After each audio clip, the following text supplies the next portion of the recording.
আসসালামু আলাইকুম। আমি বিক্রমপুর থেকে বলছি। আমি বিক্রমপুর ব্লগার মৌ। প্রতিদিনের মতো আবার নতুন একটি ভিডিও নিয়ে চলে আসলাম। প্রতিদিন বলে ভুল হবে, আসলে প্রায় ১ সপ্তাহের মতো হবে আমি ভিডিও আপলোড করিনি। যেহেতু ঈদুল ফিতর আমরা শেষ করলাম কিছুদিন পূর্বে, প্রায় ২০ দিনের মতো অলরেডি হয়ে গেছে প্রায়। তো ঈদের পর দেখা যায় বাচ্চাদের নিয়ে বা আমাদের যারা আমরা মেয়েরা বিয়ের পরে অবশ্য বাবার বাড়ি যেতে পছন্দ করি। ঈদের চাইতে দেখা যায় যতটুকু আনন্দ না করি তার চাইতে বেশি বাবার বাড়ি যেতে খুবই আনন্দ উপভোগ করি। তো আমরাও দেখা যায় ঈদের পরে বাবার বাড়ি চলে গিয়েছিলাম। আর বাবার বাড়িতে গিয়ে দেখা যায় যেহেতু বাড়িতে অনেক লোকজন, সবাইকে দেখার পর আমি আর ভিডিও ওরকমভাবে করিনি। তো মোটামুটি ২-৩ দিনে একটু হালকা পাতলা ক্লিপ নিয়েছিলাম, তো ওইটাই সবার মাঝে শেয়ার করলাম। তো এই ভিডিওটা হচ্ছে আমি যাওয়ার প্রায় ২ দিন পরে হবে সম্ভবত। আর এখন আমি ভিডিও যে ভয়েস ওভার দিচ্ছি, তো এখন অলরেডি আমি চলে আসছি আমার শ্বশুরবাড়ি। আর ভিডিওটা যেহেতু আমার মোবাইলে ছিল তাই ভাবলাম আপনাদের মাঝে শেয়ার করি। আর বাবার বাড়ি যাওয়ার খুশিতে আর ভিডিওটা ওরকমভাবে করিনি। আর এটা হচ্ছে আমার বাবার বাড়ি, মানে আমাদের পুকুর। তো ওইদিকে হচ্ছে পুকুর পাড়ে বাচ্চারা খেলা করছে, মানে আমার ছেলে মেয়ে আর হচ্ছে আমার ছোট ভাতিজা। তো এই দিক দিয়ে হচ্ছে অনেক ধানের জমিন, এখানে আমাদেরও কিছুটা ধানের জমিন আছে, মানে আমার বাবার। তো দেখা যায় কিছুটা চাষ করা হয়েছে, মানে ধানের চাষ করা হয়েছে, আবাদ করা হয়েছে। তাই দেখার জন্য আমি আসলে চলে যাচ্ছি, যেহেতু আমাদের বাড়ির কাছেই পুকুর, আমাদের বাড়ির নিচেই, তো তার পাশে হচ্ছে ক্ষেত। তো এখানে চলে গেলাম ধান দেখতে, কারণ অনেক বছর যাবত দেখা যায় যখন ধান হয় আমার হয়তো কখনো আমার বাবার বাড়ি যাওয়া হয় না। আর না হয়তো দেখা যায় যদি যাওয়া হয় কখনো ধানের জমিতে যাওয়া হয় না, আগে আগে যেতাম। তো আজকে ভাবলাম যে যাই একটু দেখে আসি কি পরিমাণ ধান হয়েছে সবার ক্ষেতে। এখানে হচ্ছে অনেকটাই পরিমাণে ধান হয়েছে, আর ক্ষেতও এখানে অনেকগুলি। তো এই তো দেখতেই পাচ্ছেন যে ধানগুলি কত সুন্দর। তো আমি হাত দিয়ে করে করে তারপর দেখা যায় ভিডিও আরেক হাতে করে নিচ্ছি। আর আজকে আমার ভিডিওতে যারা নতুন অবশ্যই আমার চ্যানেলটা সাবস্ক্রাইব করে পাশে থাকবেন। আর ভিডিওটি দেখার শুরুতে যারা লাইক দিয়ে দেননি অবশ্যই মনে করে লাইকটা দিয়ে দেবেন, কারণ দেখা যায় আমার ভিডিওতে মোটামুটি অনেক ভিউসই হয়। তো আলহামদুলিল্লাহ যতটুকু ভিউজ হয় তাতে আমি সন্তুষ্ট, কারণ ছোট থেকে মানুষ বড় হয়, প্রথমে কেউ বড় হয়ে জন্ম হয় না। তো ছোট যেহেতু আমি এখনো আমার চ্যানেলটা তো আর এই পাশ দিয়ে হচ্ছে আমার মেয়ে কতগুলি কচুরি ফুল নিয়ে আসছে। তো ছোটোবেলায় আমরাও দেখা যায় যখন পুকুরে আসতাম এরকম কচুরি ফুল নিয়ে খেলা করতাম। তো আমাদের শৈশব বা কৈশোরকালটা অনেক অন্যরকম কেটেছে, কিন্তু আমার বাচ্চাদের আসলে একদমই ভিন্ন। আমরা গ্রামে থাকলে কী হবে, আমাদের বাচ্চারা আসলে আমাদের মতো শৈশবটা পায় না, কারণ আমাদের যে শ্বশুরবাড়ি এই পাশে দেখা যায় ওরকমভাবে পুকুরে আমরা যাই না, কারণ পুকুরের ওরকম ব্যবস্থা নেই। তো নানার বাড়ি যেহেতু গিয়েছে তো আনন্দ তো কম বেশি করবে। আর যেহেতু আমার বাবার বাড়ির কাছেই দেখা যায় ধানের জমি বা অন্য অন্য ফসল উৎপাদন হয়। আর শ্বশুরবাড়ি চাইলে দেখা যায় যেখানে সেখানে যাওয়া যায় না, কারণ যেহেতু বাড়ির বউ। আর বাবার বাড়ি গেলে তো আর সেরকম বাধা নিষেধ থাকে না, এদিক সেদিক একটু ঘোরাফেরা করাই যায়। আর এটা হচ্ছে আমাদের পুকুর, তো জেলেরা হচ্ছে মাছ ধরছে, এই জন্য জালগুলি এভাবে রেখে দিয়েছে। আর এই তো এটা হচ্ছে আমাদের বাড়ি। তো গ্রামের বাড়ি যেহেতু অনেকটাই গাছগাছলি দিয়ে ভরা থাকে। আর এদিক থেকে হচ্ছে দুপুরের খাবার দাবারটা অলরেডি আমরা শেষ করে নিয়েছি। আর আজকে হচ্ছে রান্না হয়েছে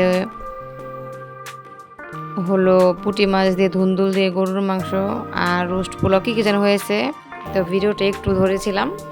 তো খাওয়া দাওয়া তো শেষ করে আমরা বিকেলে একটু বের হয়েছি।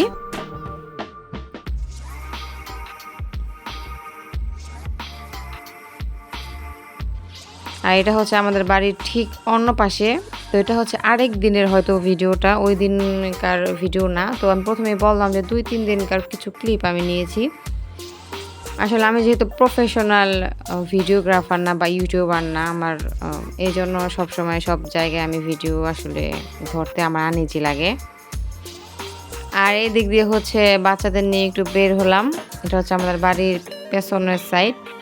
তো ওই দিক দিয়ে তো রাস্তা আছে।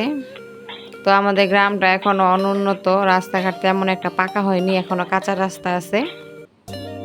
তো এখনো মোটামুটি গ্রাম্য পরিবেশ আছে। আর এখানে যে ব্রিজটা দেখতে পাচ্ছেন প্রায় অনেক বছর পুরনো, অলরেডি ভেঙে যাচ্ছে আমার কাছে মনে হচ্ছে। তো এই ব্রিজটা তো আমরা ছোটবেলা থেকেই দেখতেছি। আর এই তো আমার বাচ্চারা খুবই আনন্দ পাচ্ছে আর একদম দৌড়াদৌড়ি লাফালাফি করছে। তো আমিও কিছু বলি না, যেহেতু নানার বাড়ি বেড়াতে আসছি কিছুদিনের জন্য, আর স্কুল যেহেতু বন্ধ, গরমের কারণে পুনরায় আবারও দেখা যায় স্কুলটা অফ করে দিয়েছে। বাচ্চাদের লেখাপড়া তো একদম মাথায় উঠছে, দেখা যায় গরমের কারণে পড়তে পারে না, প্লাস স্কুলটাও বন্ধ থাকে। কারণ স্কুলটা খোলা থাকলে মোটামুটি একটু ক্লাস হলে দেখা যায় বাচ্চারা একটু পড়াশোনা করে, তা না হলে বাড়িতে তো বাচ্চাদের পড়াশোনা মনোনিবেশ করতেই পারছে না। আর এদিক দিকে দেখা যাচ্ছে একটা ভেকু গাড়ি, মানে ভেকু, এটাতে হচ্ছে মাটি উঠানো হয়। তো আমাদের এখানে হচ্ছে খাল খনন করা হয়, সরকারি যে খাল থাকে, তো আমাদের বাড়ির পাশে তো এটা খনন করা হচ্ছে। তো এই তো এই জন্য বাচ্চারা দৌড়ে দেখা যায় ভেকু গাড়ির কাছে চলে আসে। আর ওই তো ব্রিজটা প্রায় ভেঙে যাচ্ছে, তো এখনো রিপেয়ার করা হচ্ছে না। আর এদিক দিয়ে হচ্ছে এগুলি পাট গাছ, ছোট ছোট পাট গাছ হয়েছে আমাদের এদিকে। তো অনেক দিন পরে দেখা যায় একটু রাস্তায় বের হলাম, আসলে ফসলি জমিতে। আর পাশে আমরা হচ্ছে আর একটু আগাচ্ছি, হাঁটতে হাঁটতে, সামনে একটা বাড়ি আছে, তো এই পাশে একটু হাঁটাহাঁটি করছি। আর দেখা যায় এই তো এখানে কিছু পরিমাণ ভেড়া আছে, একটা লোক নিয়ে আসছে, তো বাচ্চারা এটা দেখার জন্য আরও দৌড়ে দৌড়াচ্ছে। তো বললাম যে যাও তোমরা সামনে যাও, সমস্যা নেই, একটু খেলাধুলা করো, তারপরে দেখা যায় সন্ধ্যা হয়ে গেলে বাসায় চলে যাব।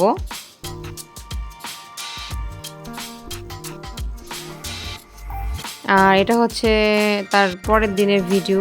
তো আজকেও বাচ্চাদের যেহেতু রোস্ট ছাড়া চলেই না, তো প্রত্যেক দিন দেখা যায় বাচ্চাদের জন্য রোস্ট রান্না করা হয়।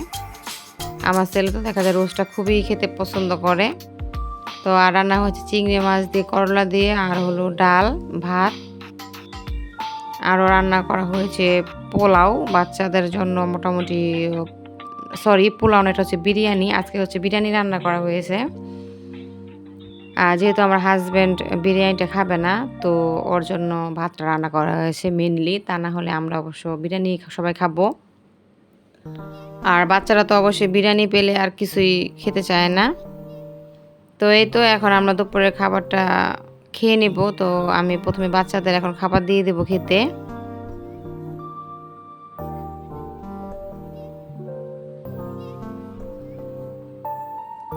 তো এখনো পর্যন্ত আমার ভিডিওটা যারা উপভোগ করছেন, তো অবশ্যই সবার কাছে একটা রিকোয়েস্ট রইল, আমার ভিডিওটা ফুল টাইম ওয়াচ করবেন।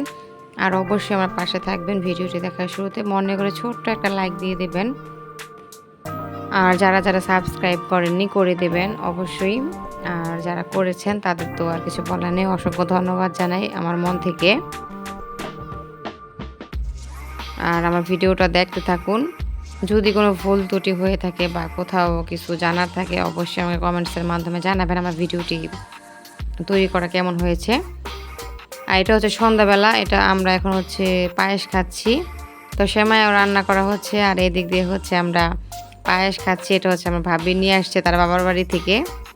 তো একটা বক্সে করে যেহেতু নিয়ে আসছে, তো আমরা যারা যারা বাসায় ছিলাম তো আমরা খেয়ে নিচ্ছি। তো ভাবির সাথে তো আমার মেয়ে চলে গিয়েছিল আমার ভাইয়ের শ্বশুর বাড়ি বেড়াতে। তো সন্ধ্যার পরে তো ভাবি চলে আসছে বাসায়, তো আমাদের জন্য হচ্ছে খাবার নিয়ে আসছে, পায়েস নিয়ে আসছে, এগুলি আমরা খেয়ে নিচ্ছি সবাই। এটা হচ্ছে সন্ধ্যার নাস্তা ছিল আমাদের।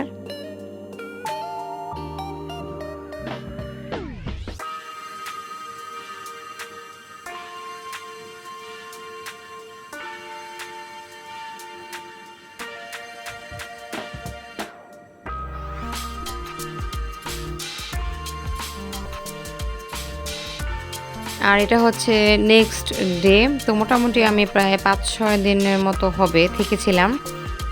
তো এটা হচ্ছে আরেক দিনকার ভিডিও। আর এই তো বাচ্চাদের তো আমি খাবার দিয়ে দিচ্ছি। বাচ্চাদের কথা তো বললাম যে নানার বাড়ি যেহেতু বেড়াতে গিয়েছে, অবশ্যই রোস্ট পোলাও তো কম বেশি খাবে। তো প্রতিদিনই প্রায় দেখা যায় প্রায় দিনই রোস্ট রান্না করা হয়েছে বাচ্চাদের জন্য। আর এদিকে তো বাচ্চাদের আমি খেতেও দিয়ে দিলাম।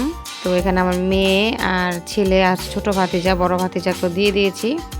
সে অন্যদিকে চলে গেছে খাওয়ার জন্য, এই পাশে বসেছে, তো তাকে আর ক্যামেরায় আনতে পারিনি। আর আজকের মতো ভিডিওটা এতটুকুই। আমার বাবার বাড়ির কিছুটা আনন্দের মুহূর্ত সবার সাথে শেয়ার করলাম। অবশ্যই সবাই ভালো নজরে দেখবেন।